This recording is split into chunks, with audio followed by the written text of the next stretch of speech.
an expert on this. I'm still learning, but a couple of things I would say. I don't know how many of you have read recently. Only yesterday it has appeared in the newspapers that the government has given a statement to the court that 69% of children's death are because of malnutrition.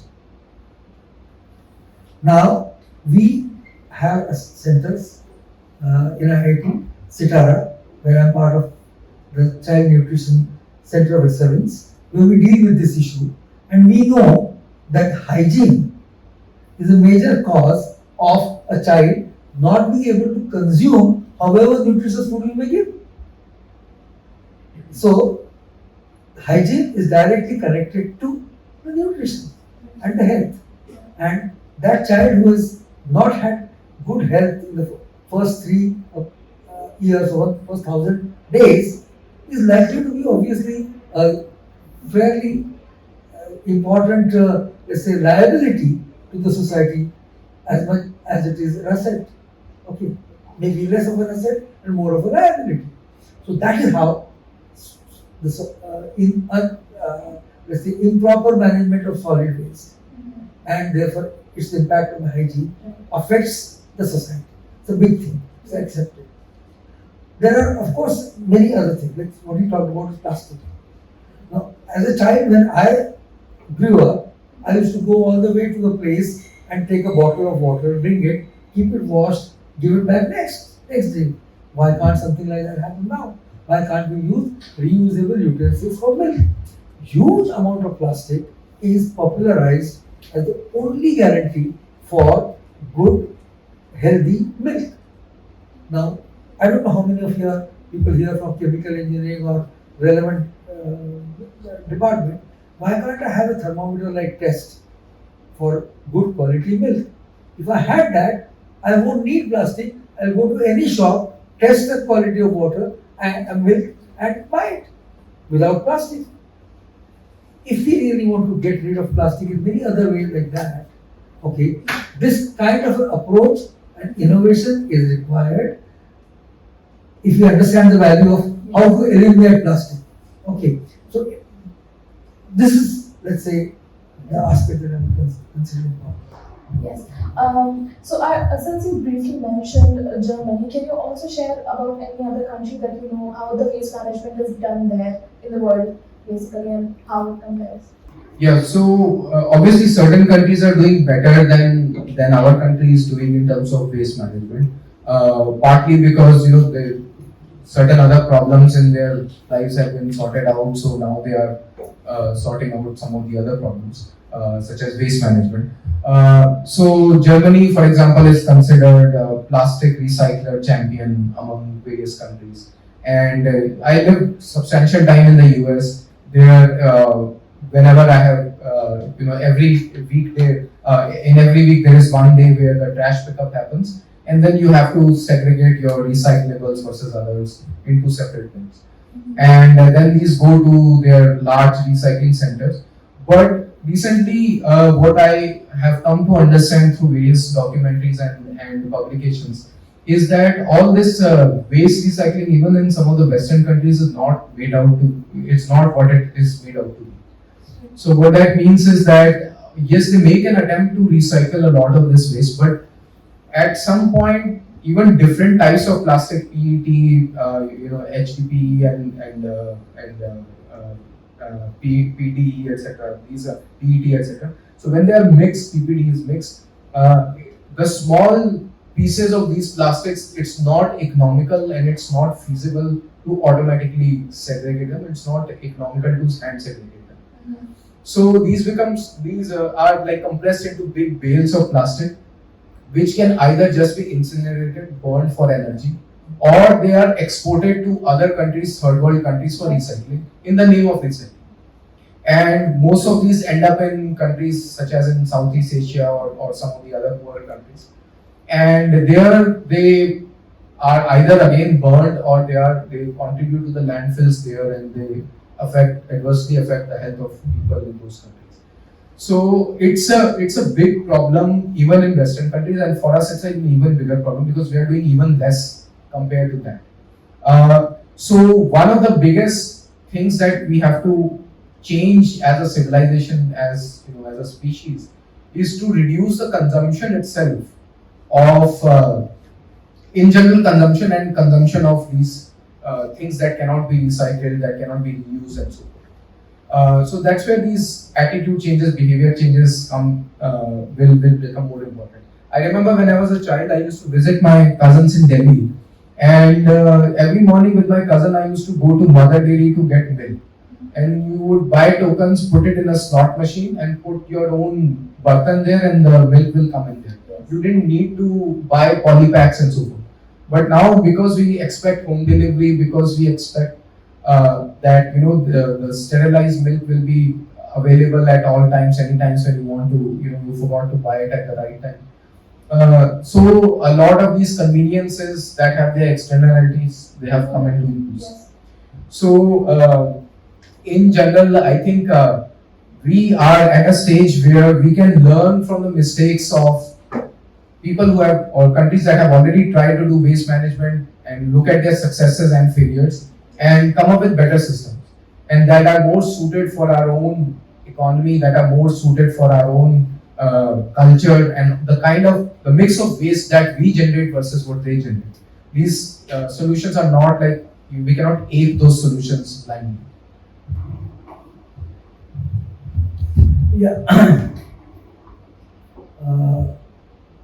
I think we have many historical traditions which we could possibly put to use. We normally had a certain amount of let's say attitudes to save and preserve and reuse. Some of those things need to be revived. That they have become part of our culture, and that should start from schools and colleges in a more systematic way. Something that is not happening, and we need IITs to set examples of what those approaches could be. But over and above that, there are a few other things that are important. What are the states of different segments of the society?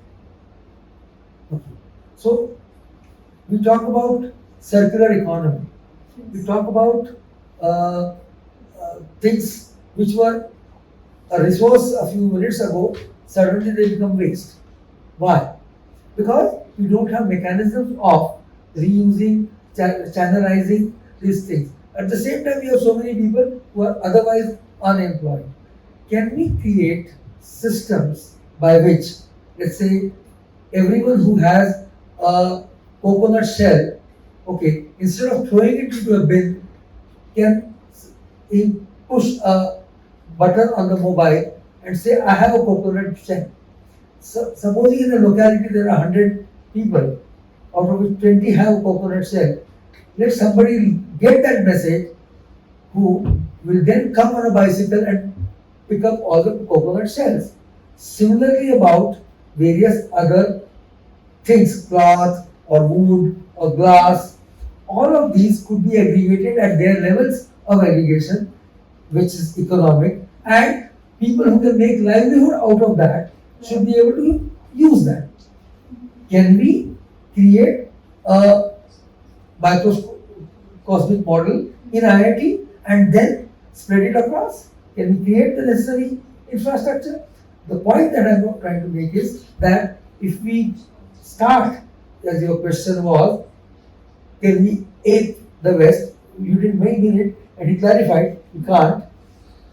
We should not be doing that. They are extremely, let's say, confident that they can dump their waste somewhere. Okay, we can't be doing that.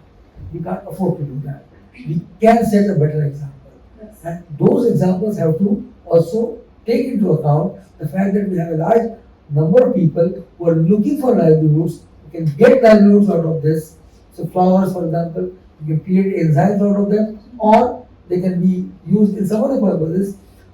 The point is, all this is very important. One of the most important things that is affecting Mumbai, let me tell you this,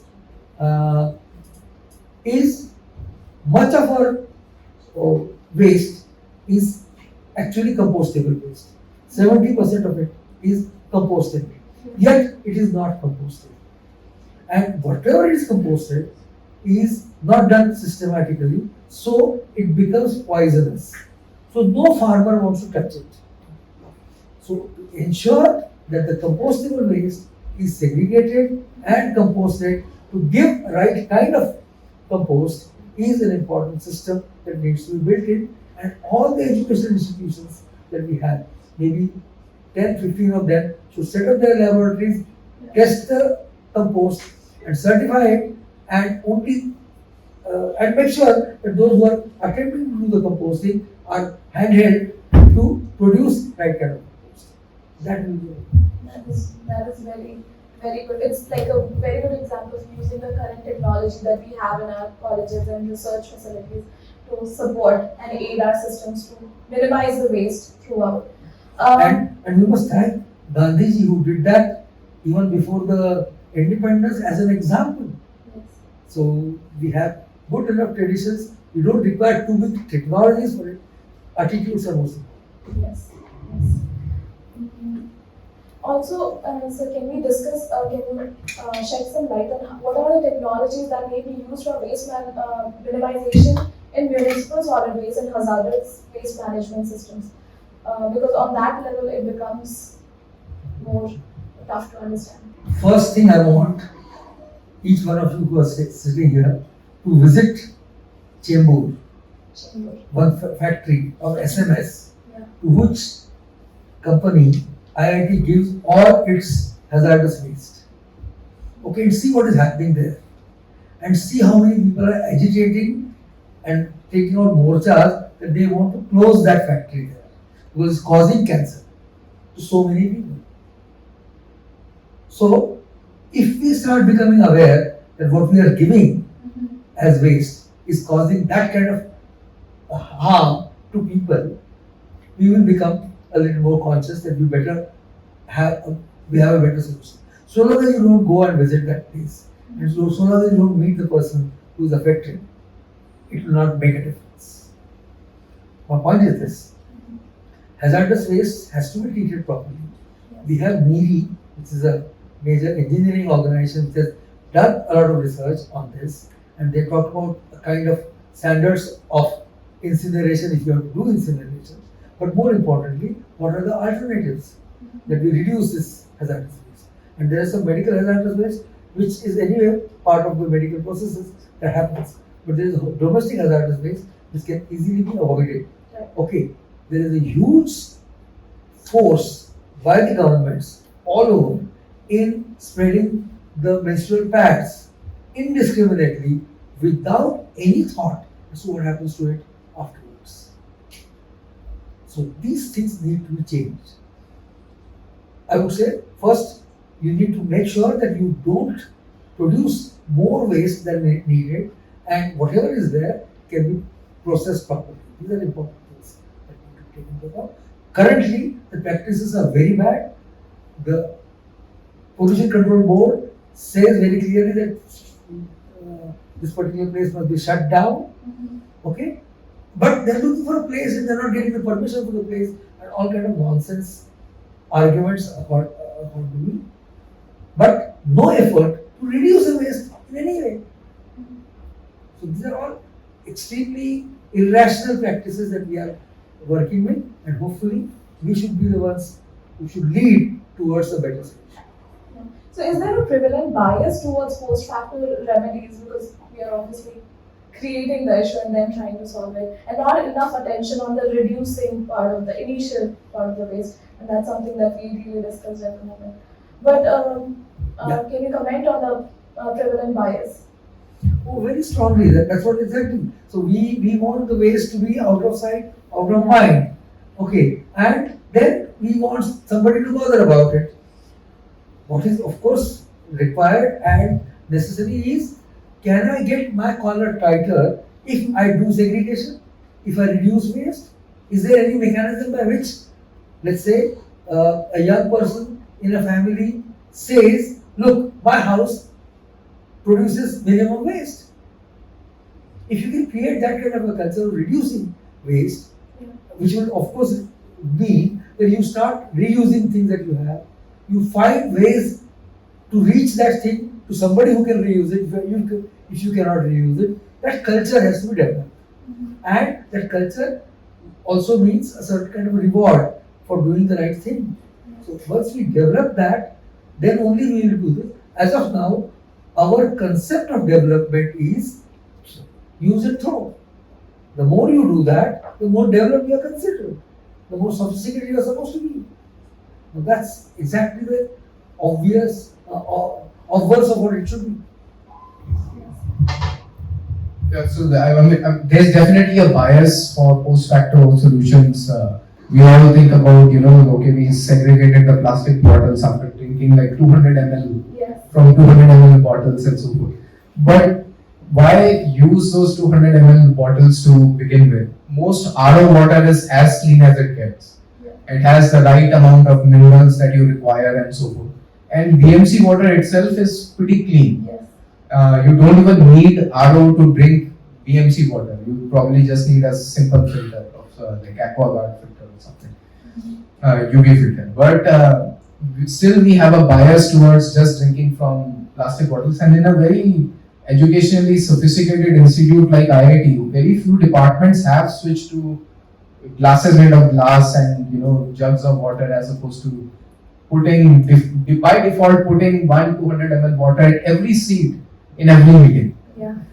So what are we talking about? What are we talking about when it comes to companies that have people coming from abroad and they want to give them a sense of security about what they're drinking, or in general people who are maximizing every minute of their day to finish their work and go home, and they don't want to think about all these things and so forth. So what are we talking about, right? So I think if we start here, and not just start here, you also have to, if you actually do something good, you have to publicize it. Right. And not just be satisfied with I did it. You don't know who it might inspire. So there's these people on YouTube like the Eco Freak or those handles that you see. I think they have inspired a lot of people to actually start contributing in their own way. So that way, we can also as an organization do it, and perhaps we can publish case studies that can be adopted and changed by others and do even better than us. So I think that reduction, the mindset of reducing consumption to begin with has to come into play, and I think it has to be part of even our orientation, right? The way we have orientation for how to use our software systems to look at your grades, to look at your classes and so forth, or the new faculty orientation and so forth. It has to be part of that even. So now there's a push for gender awareness and so forth. Yeah. Similarly, such kind of civic awareness should also be part of that orientation. And then we need periodic nudges also as reminders. Like I mentioned before, if you ask anyone, is it okay to throw a piece of garbage, while walking? They will say no. Everyone is aware of that. Yet you see how much of these multi-layer pieces of chips packet and so forth are there even in our campus. And you can't even blame it on the uneducated section of the campus. It's done, a lot of it is done by students, faculty, their families and so forth. So, unless that changes, and there are now technologies to help you form habits. So for example, what he was mentioning, that what if I just simply take a picture one day on an app and say that pick this waste up. This is well segregated, well clean, pick this up. This is all PET bottles. So someone can use that technology, do the rounds and just have segregated waste. Similarly, for habit forming, we can have nudges that, that today I went to the gym, right? Something like that. Similarly, today I didn't throw this on the street. I take a picture of this, that, this, instead of street I did that. So that gives you that virtuous cycle of habit formation. As long as you make it convenient, and technology can make it convenient. So that is about the ground level change that we can bring in. It's also about the constant reminder that you get, like on Instagram, you see lifestyles of people and you're continuously learning from it. So if these reminders are there, it becomes fashionable. So then everybody will be doing it much better. Absolutely. Yes. Yeah, get some celebrities on board, Yeah, yes.